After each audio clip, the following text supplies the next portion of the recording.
Okay, Cup. So welcome back to the second half of Big Data Analytics.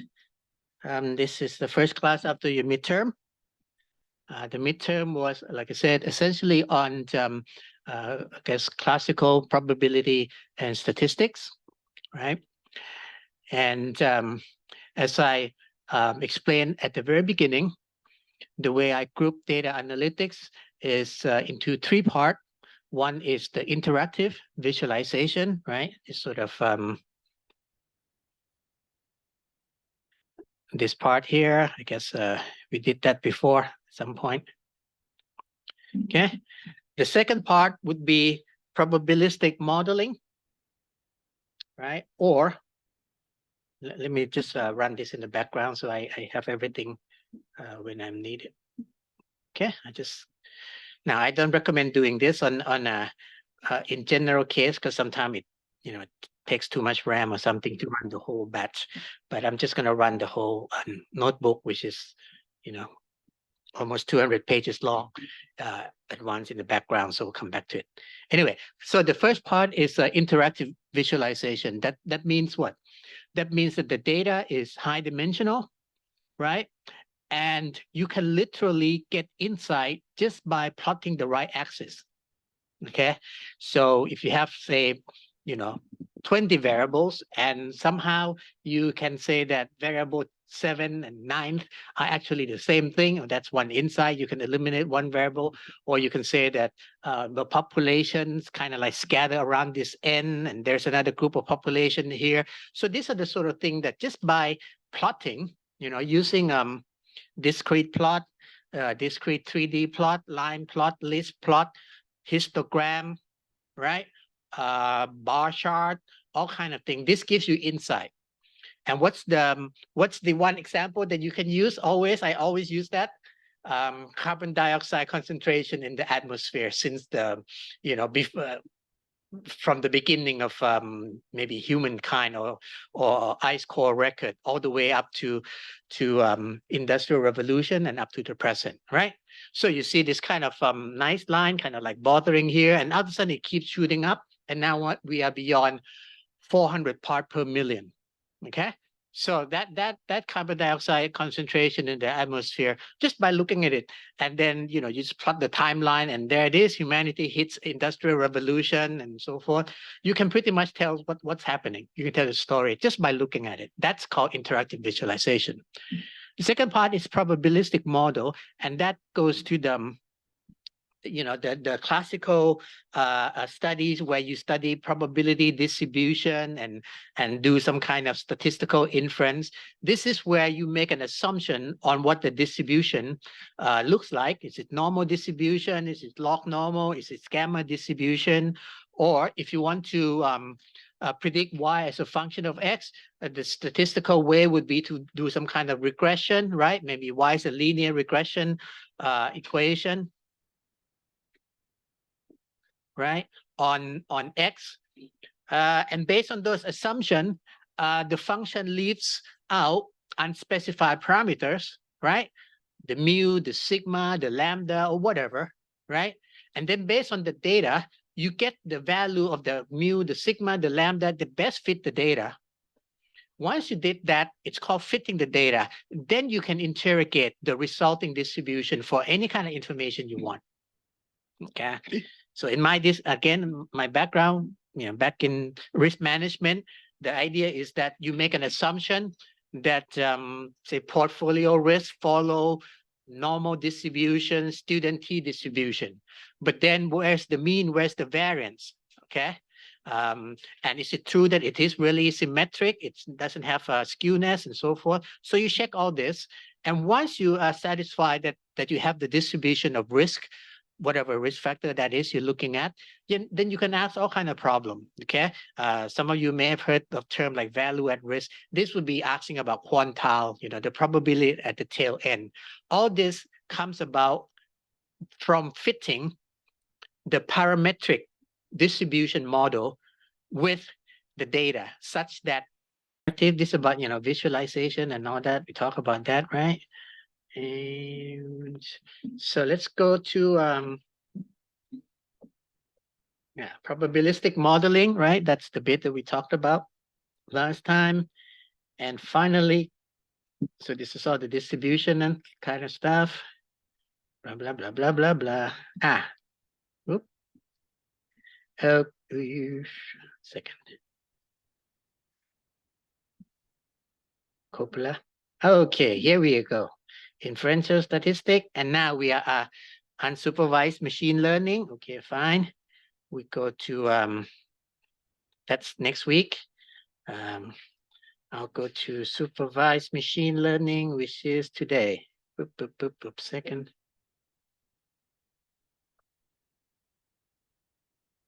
By the way, you know, we are in the middle of sort of like planning or overhauling the curriculum. The applied digital intelligence track will have sort of like a three-part, a trilogy to this, you know, which is the machine learning element of data analytics. So that's one thing, right?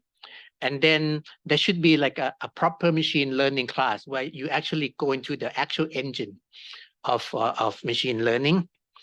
And some of that machine learning will be based on sort of neural network, deep learning kind of technology.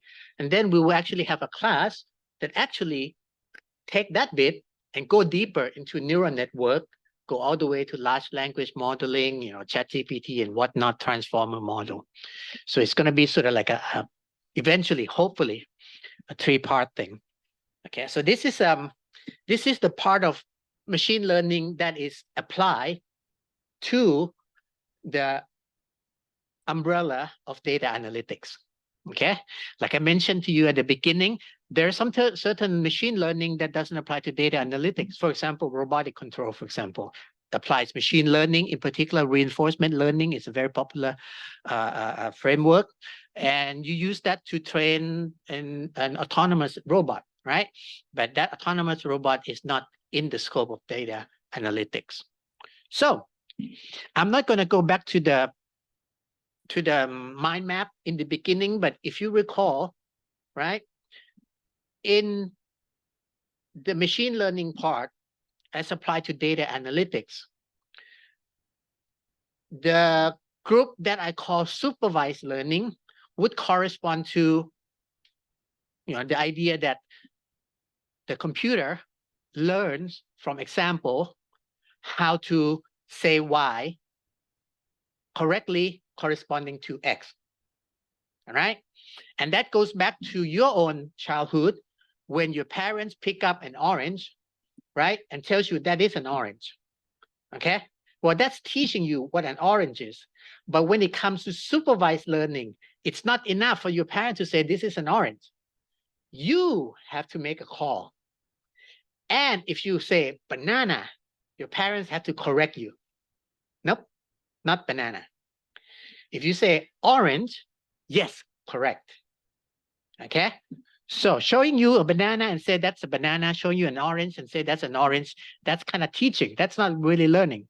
Learning happens when you yourself start to enunciate. You see a banana and you say banana. But if you say right, your mom say good.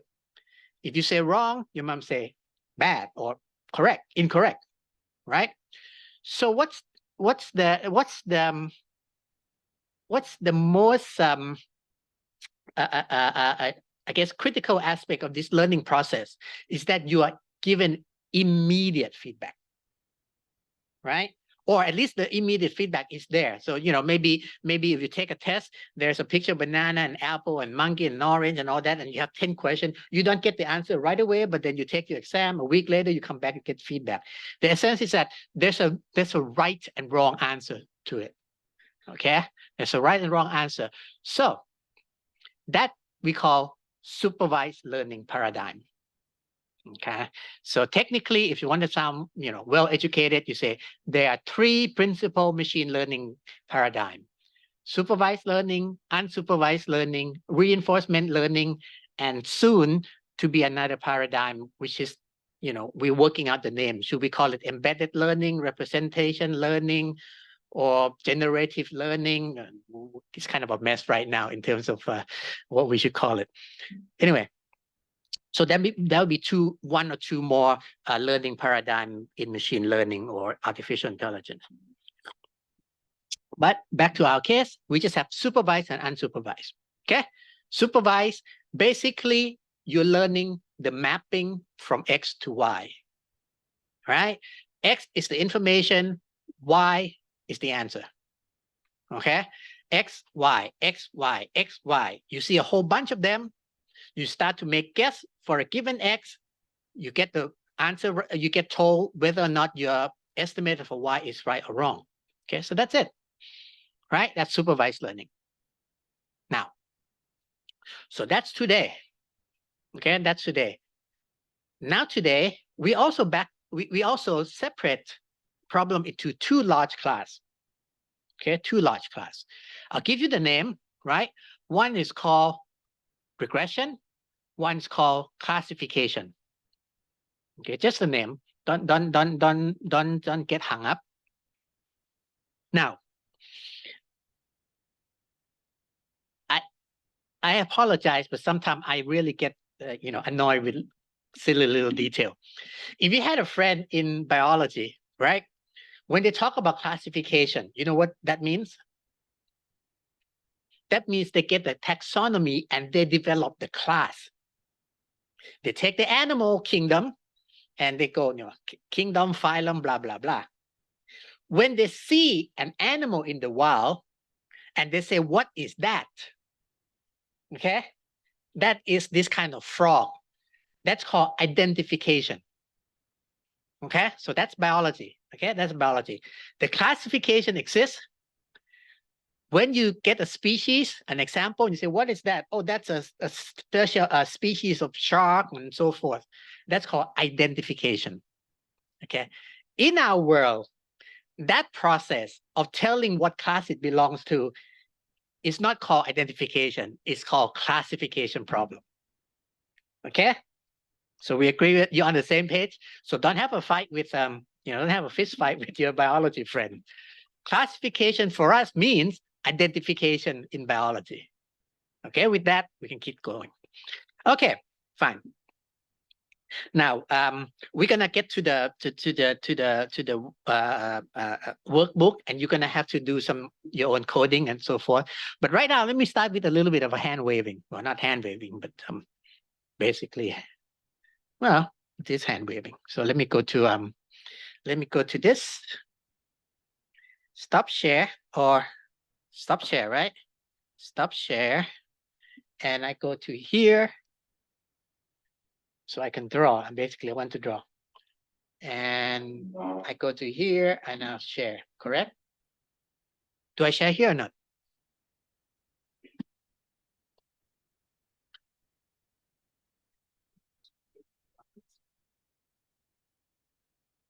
Advanced. Oops. Okay. Excellent. Excellent.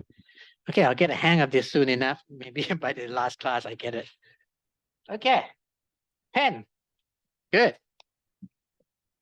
Okay, here's the deal. Here's the deal. Okay, we can do this later in Mathematica, but I'll just do a little hand waving first. Okay, you guys remember the easiest thing that I told you to remember from this class, which is the type of variable, right? So you got this so in the mind map, there is a sort of like a categorical, and there's numerical, right? And this thing, basically, you either use nominal, scale, and ordinal. And this one, you go to interval and ratio, right? Okay, so this is how I characterize variable. This is how I characterize variable. Now, today, we're talking about supervised learning. Supervised learning means you get a whole bunch of X and Y. Okay, you get a whole bunch of pairs, X and Y, X and Y. I going from 1 to, let's say D is your data set. Okay. Then your job is to create an F function of X given some parameter, okay, such that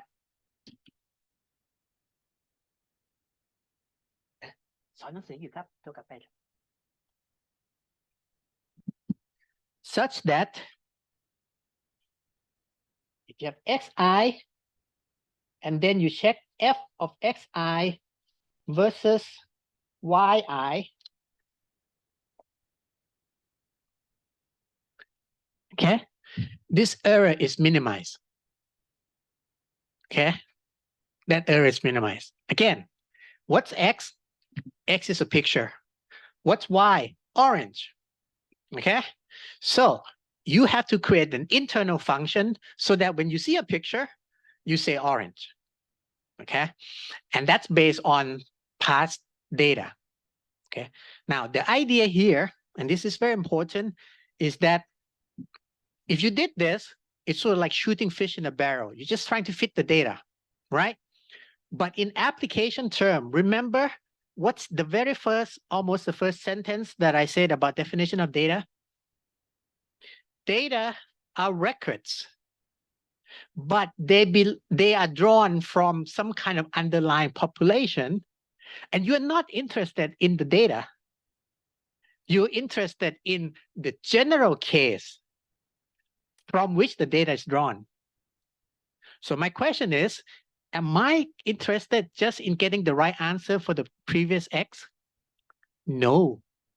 I want to see that I can do it for other X. That's what this machine learning is all about. Think about it. Now you see a brand new orange that you haven't seen in your life. You can say it's an orange.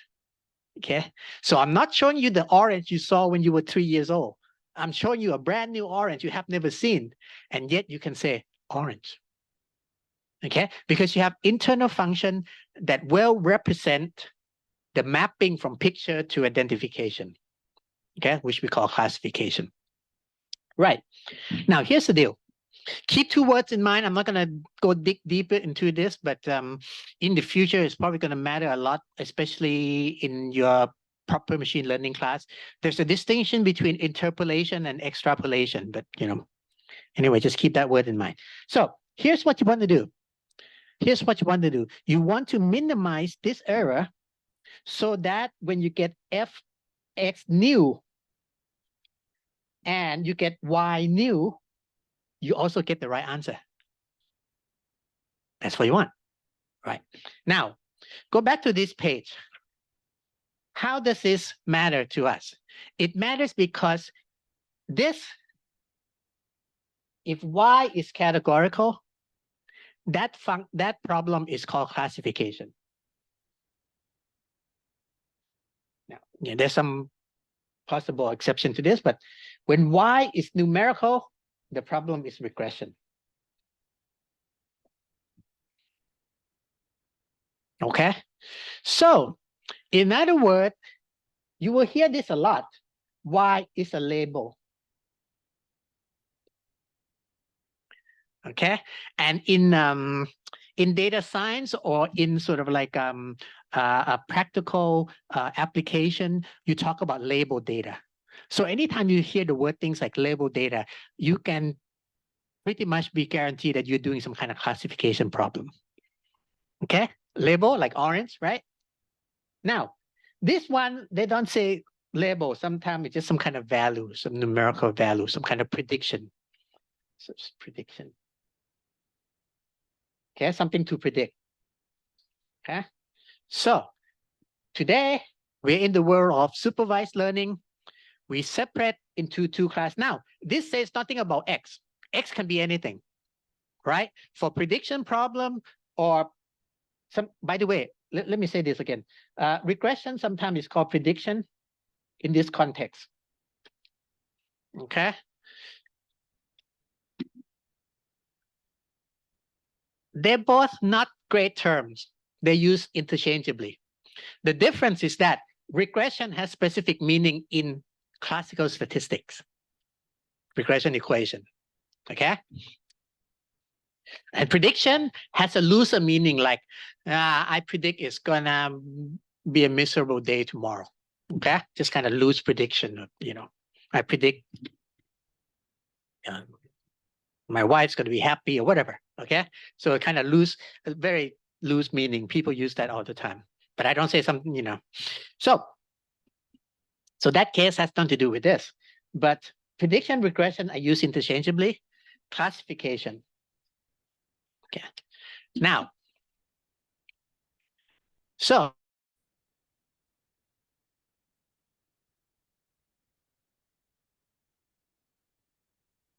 okay. So in principle, you can memorize that, or let's have a picture that stays in your mind. Okay. I'm going to draw two things. Right. I'm going to draw two things, right? Two data sets. They're just X and Y.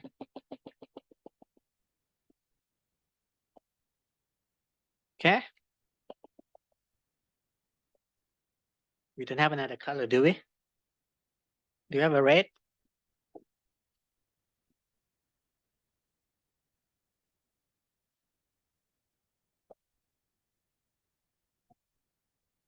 Okay.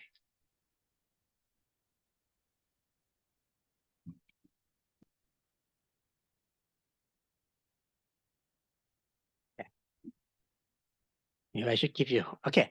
So in this case, what happened? On the left-hand side, there's like a numerical value. Okay. There's a numerical value Y, and there's a numerical value X. Okay. And somehow, if you think about it, you can draw a line that represents the relationship. Okay. What's important about this is that line that you can imagine drawing is a function. Again, what's not a function? This is not a function. Right? For given X, there are a whole bunch of Y's. That's not a function. Okay.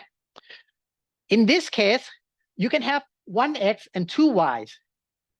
But why is it still a function? Well, this is not a function, but the line that you thread through is a function. In other words, I'm not doing something like a loop here. Okay.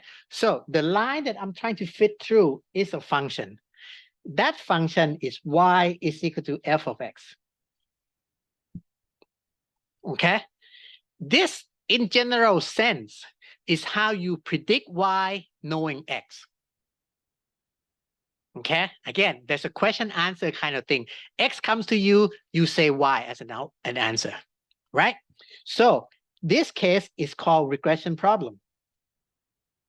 Now, you can notice that this function is not linear, so you can't use linear regression. In fact, the machine learning aspect, the supervised learning, the regression problem that supervised machine learning does is extremely good when linear regression fails. In other words, if your data looks like this, okay, and you fit a neural network to it, I would flunk you because it's stupid. Okay, you can use a linear regression. It's only when you have non-linearity and a whole bunch of messiness, really weird sometimes, like there's a lot of noise here, there's a little bit of noise, there's more noise here, but the best you can do is this line. It's very dirty problem. Okay, it's sort of like the problem that classical regression statisticians say, it's too ugly, I don't want to touch it. Then they send it to you.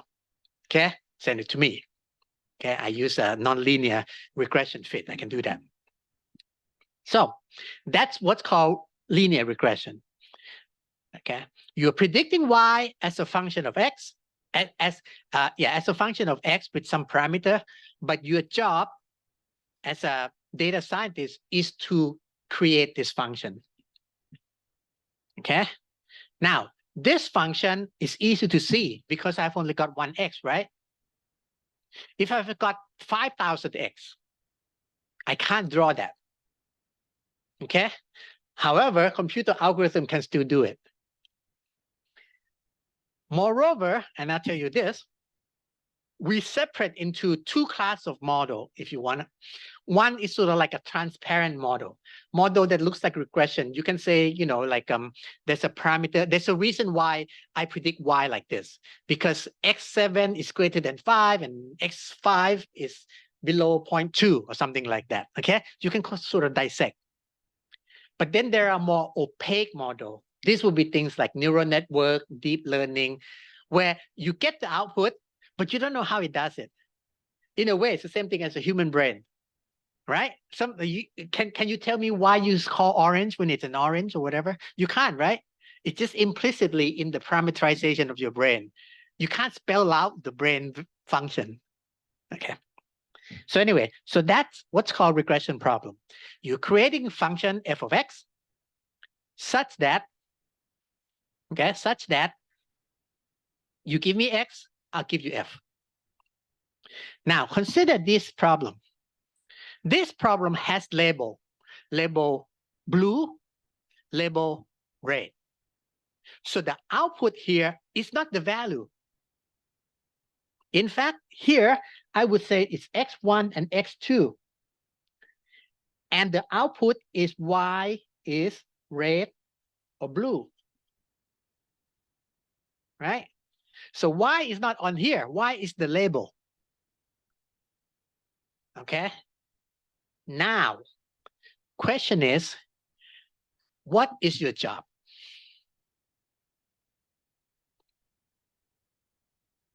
Again, I could just give you the answer and how it's done, but I want you to think.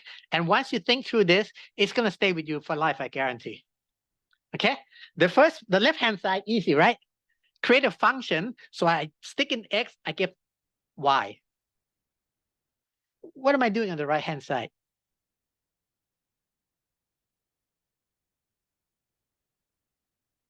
I am creating a partition boundary.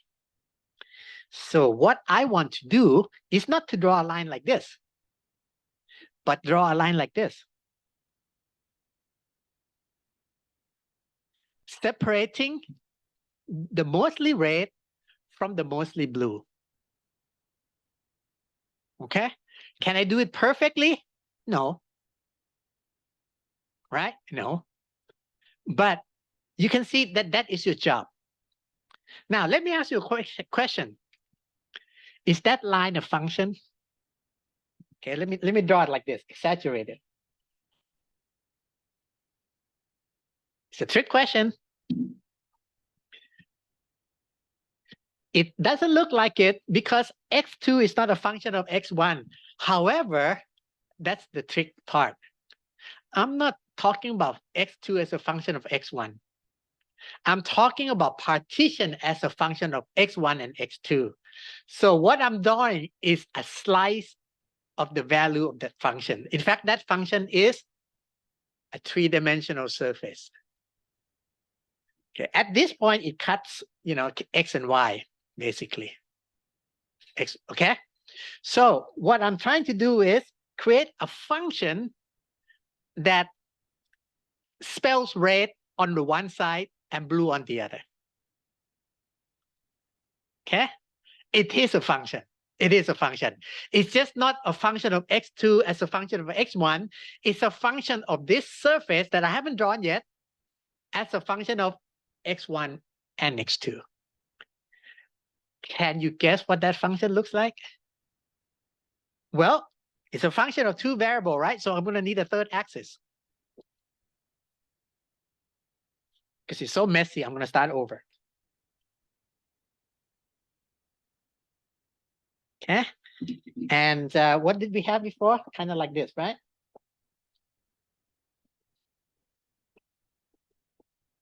Right? So now I have x2, x1, right? Now I have y over here. Dun, dun, dun. But y is not giving a prediction value. You know what it's going to do? It's going to look like this.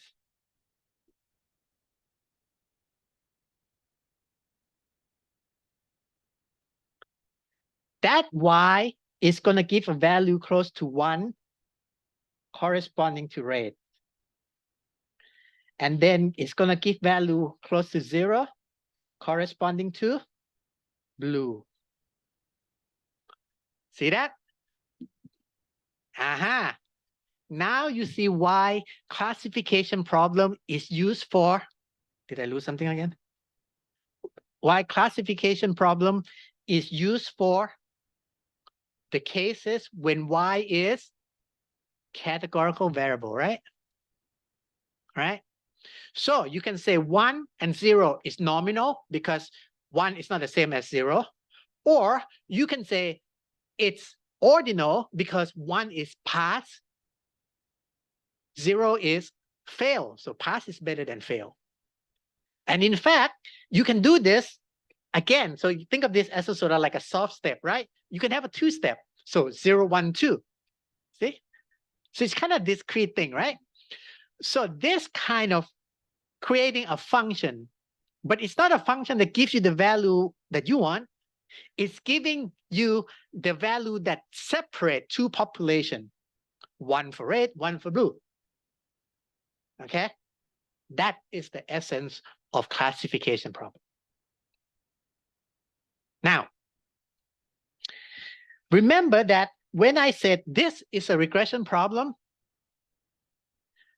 and if it's simple and clean and maybe linear, or maybe non-linear, even non-linear, but not too terribly messy, you can use statistics, right?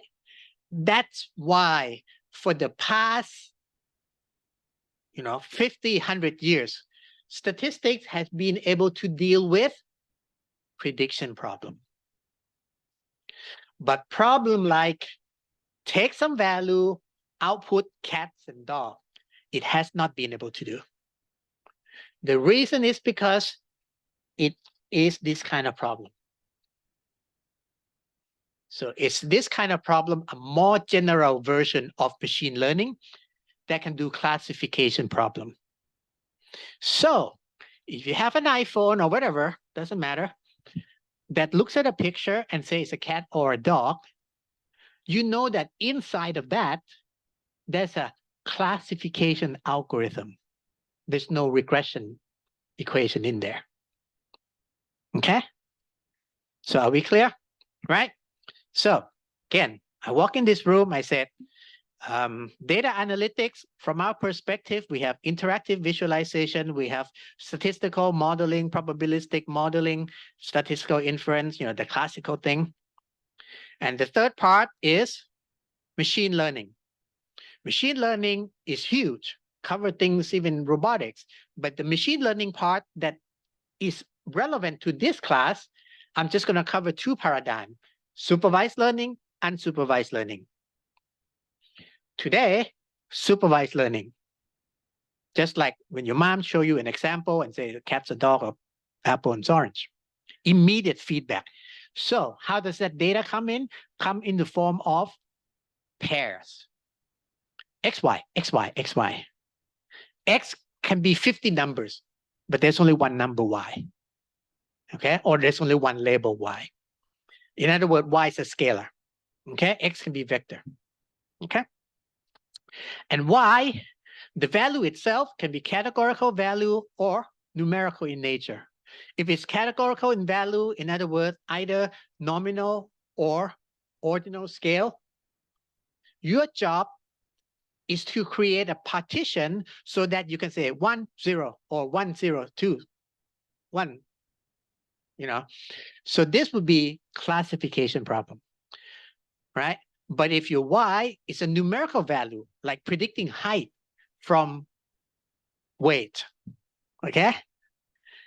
That numerical value is either interval scale or ordinal scale. Interval scale like temperature, ordinal scale like height, right? That problem is to create the function that exactly gives you the value. So f of x, x is weight, f of x is y, height. Done, right? Whereas with classification, you do create a function, but then that function cannot give you cats or dog, blue or red. You have to make a map, like a table. 1 is equal to blue. Oh, sorry. 1 is equal to red. blue is 0 is equal to 1. If it's close to 1, chances are it's red. If it's close to 0, chances are it's blue. Okay? Now, it's not going to give you exactly 1 or 0. It's going to give you something like 0.8. Okay? So given that information, the best you can do is that, well, 0.8 is bigger than 0.5, right? Okay? So you're pretty sure it's going to be red. Now, if you get another point that's the value is not 0.8 but 0.9, are you more confident? Yes. That is why sometimes they interpret the 0 and 1 as probability or confidence. So if you get 0.8, you say it's red. You get 0.9, you say it's red. But you're more confident with 0.9 than you are with 0.8. If you get something like 0.6, sometimes you don't even want to make a conclusion. Okay? It's kind of like, that sort of thing. Okay, but it's not probability in the classical sense, right? It's some kind of degree of confidence. Okay, so it's not as precise in terms of probability interpretation. Okay, some model would try to say that it gives you exactly P probability, but most of the time you can say it's kind of like probability, but it's not quite. Okay, so that's the overall lay of the land, so to speak. Okay, so overlay of that. Now, what I'm going to do is, now I separate problems into two types. I'm going to do something else. Now, this is not universal. Not everybody does this. I'm going to separate techniques into two groups. One group is based on neural network. One group isn't. That's simple as that. Okay. Why do I do that? Why do I do that? Let's just say it's a very good way of approaching your problem. It tends to be that the techniques that are not based on neural network, or I'll tell you obviously what the neural network model is. Okay. So right now I'm just gonna say in terms of problem. Okay. You have classification, and you have regression or prediction. Right. Now, in terms of technique, okay, you also have two things. Here, it's neural network, and here is not. Simple as that. Okay, simple as that. What tends to happen is this. With not, you tend to be able to, remember, at the end of the day, you say f, x, or whatever, theta, you tend to be able to interpret the parameter. Okay. For example, let me give you example. Give me an example, okay? And this is very simple. This is very simple. One of the not model is logic. Okay? And I say something like this. If height greater than 1.6 and hair less than 3 centimeters. Okay? Then 1. Otherwise, 0. Now, obviously, this is a stupid model. Okay? But if I use this to gender classify you, 1 corresponding to boy, 0 corresponding to girls. Okay? Right? Is this a legitimate classification model? It is. It's a terrible one, but it is. Right? It is. Now, it's a terrible model, but why? But it's so nice. Why is it so nice? Because you know the reasoning. Yeah? The reasoning is boys are taller than girls, have shorter hair. Okay? Because that's the world we operate in. Okay? Now, this is a terrible generalization. Okay, so this is going to be wrong quite a lot.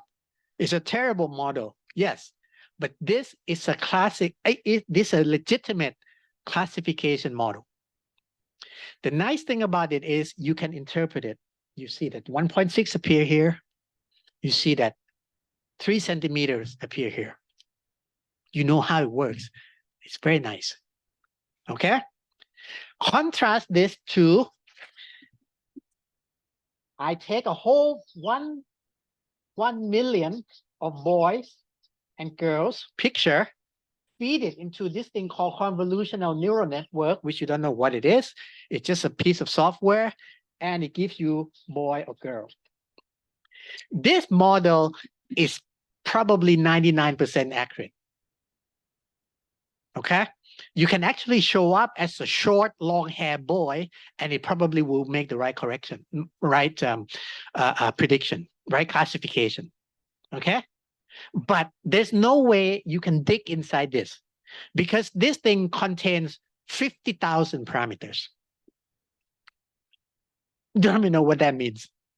Okay, is exactly why this thing is like your brain. You are pretty good at telling boys and girls, probably better than this thing, right? Why?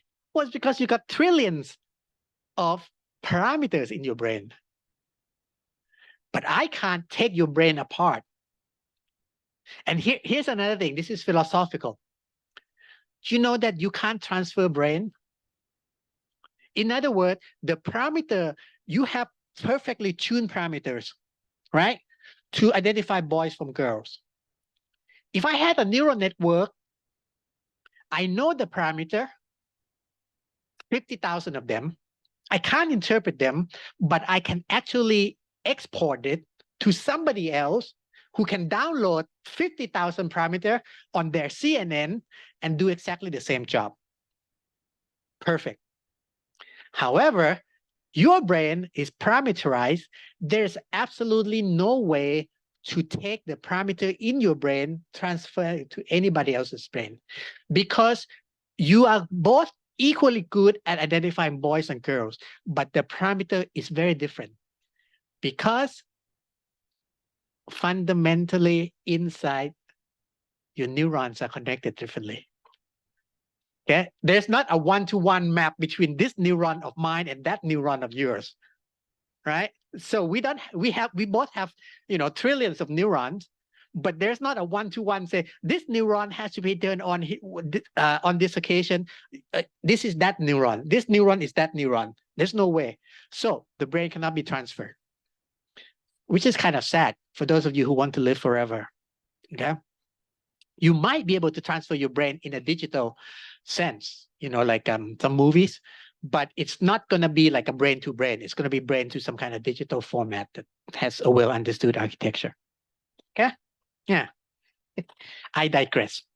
Okay, so that is my motivation for separating neural versus everything else.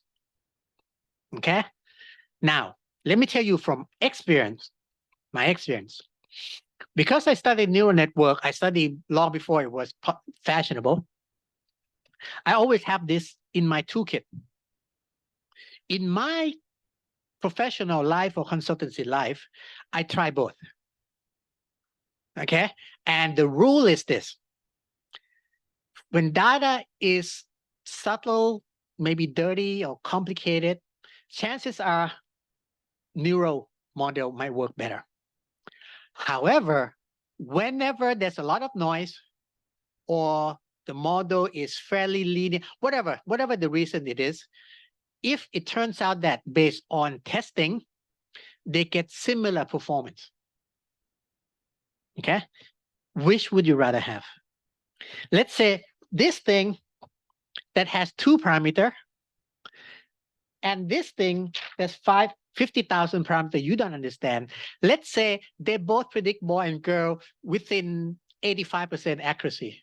Maybe one is 85, the other one is 83. Guess which one I'm going to recommend to my client, right? I'm going to recommend this one. Okay, and this one. Okay, so so this is the philosophical or background of all that. Now, let's tell you what, why don't we take an early break, because I'm going to chop this class into 3. When we come back, we're going to do all this in sort of like mathematical kind of thing. Okay. And you can do it on your thing. And then we leave sort of like a last half an hour-ish to discuss what I want you to do for your project. Okay. So why don't we take a quick early break?